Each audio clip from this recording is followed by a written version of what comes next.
welcome back to another feature of the Immersive Worlds Handbook. And I'm trying to frame here, not successfully, there we go, Paris. And I'm not in France, of course. I am in Las Vegas, Nevada. And what I want to do in this feature is talk a little bit about the changes in theming that have happened at Paris, and also, of course, I mentioned in another feature, the Aladdin becoming Planet Hollywood, the changes happening at the Luxor and the Treasure Island.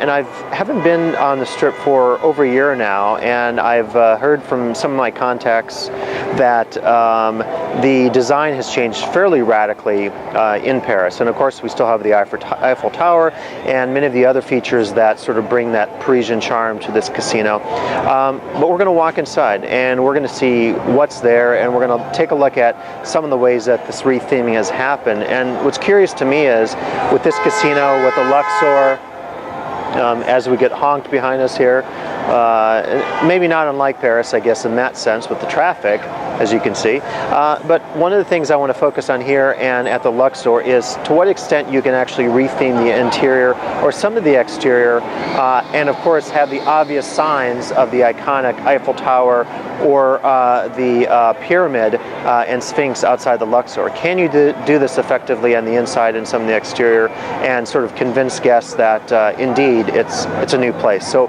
let's step inside and take a look at some of the retheming inside the Paris and Las Vegas. So already we can see one example of an exterior change here. I'm trying to recall the feature. It was a fountain. I don't recall the historical place that it was representing, but you can see that that's actually been replaced. And I used to really like the vista that was created there. There was also a French restaurant outside of the space, and now it's something called the Sugar Factory, which I believe is a chain of successful branded candy that I've seen other places on the Strip. Our view is blocked here by many passing vehicles, but this is the first of a number of features I want to reflect on here and show you how the theming has changed pretty dramatically at Paris. So back at Paris here, we can see they preserved some of the design elements here that reflect, you know, sort of the Parisian theme. Again, something I always enjoyed about the casino. So we will explore a bit more and see what else.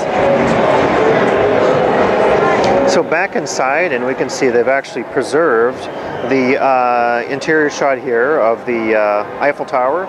So that is still present inside the casino.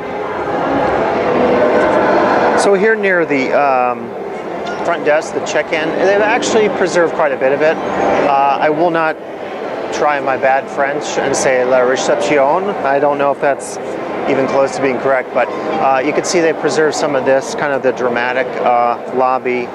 Not super dramatic in terms of the size, but it's you know, decent and gives you that sense of a bit of depth and perspective, I guess. And as we head down the streets here, we still have the toilets in French, and of course the directional signs taking us places. So far, cobbled streets here, going just fine, just like the old Paris. So thus far, maybe the indication is that either the retheming hasn't been undertaken, or they're going to preserve some of this charm. And I don't know, maybe I'm a bit corny, but I've always enjoyed this part of not just the Paris casino, but of any themed casino on the Strip, because I think it really does have a sense of placeness to it as you think about getting a glimpse, I suppose, of parts of France, parts of Paris, not completely authentic, but nonetheless giving you a sense of charm of place that you could achieve through design elements, architecture, interior design, and the like. It does get crowded here. It's certainly not one of the larger casinos, not one of the larger hotels, and some of the spaces I found do get crowded, and maybe in a sense that is part of this charm of the casino, because as I've mentioned on many of the other features for the Immersive Worlds Handbook, one of the joys of Vegas, and I would argue theme parks and World's Fairs, amusement parks, and the like, is the sense of sociality, the sense of people watching and so forth. Just continue to walk through the street here. We have a creperie and actually a place I recall many times in my trips on the Strip, stopping here and getting a croissant and just being able to enjoy that. Whether it's authentic or not, I guess, is in the eye of the beholder. But thus far in my exploration inside Paris, Las Vegas, pleased to see that theming is still alive. Joel Bergman, who is responsible not for this casino architecture, but for many of the others I'll feature in these video features, mentioned to me in an interview that theming is something that really needs to be preserved. And if we continue to lose theming in the minds of Bergman and others, myself included, as we get drowned out by the music here.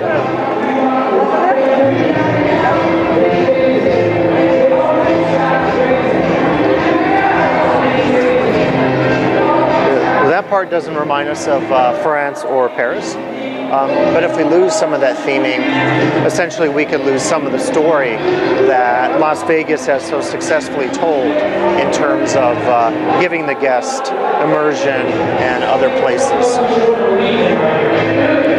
So, discoveries at Paris have included that the retheming has not been as extensive as I was told. A lot of it seems to be the exterior, and I am happy to announce to all of you out there that the cobbled streets of the Paris casino are alive and well.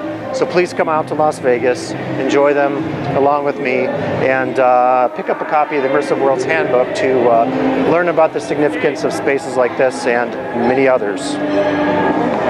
So as I walk past Paris, Las Vegas, I do see that they preserved actually the outdoor cafe. I was thinking of the Parisian cafe, so take back what I said as far as the retheming on the exterior, at least part of the exterior. It appears to me that the only thing that was changed exterior-wise was the candy factory, and they also did put in below the Eiffel Tower, which I think is not super effective as far as the theming, a Eiffel Tower wine and spirit shop, which doesn't seem to be very themed from the exterior. But they've preserved the restaurant outside here, so that preserves that sense of Parisian charm that you might get if you were in Paris, enjoying a baguette, a glass of wine, and some fine cuisine. So I would say overall, the casino has done a decent job, I guess, preserving the old and bringing in some of the new. We'll see what happens, though, as we, over the years, look at the evolution of this and many other casinos. So please come back for another feature for the Immersive Worlds Handbook.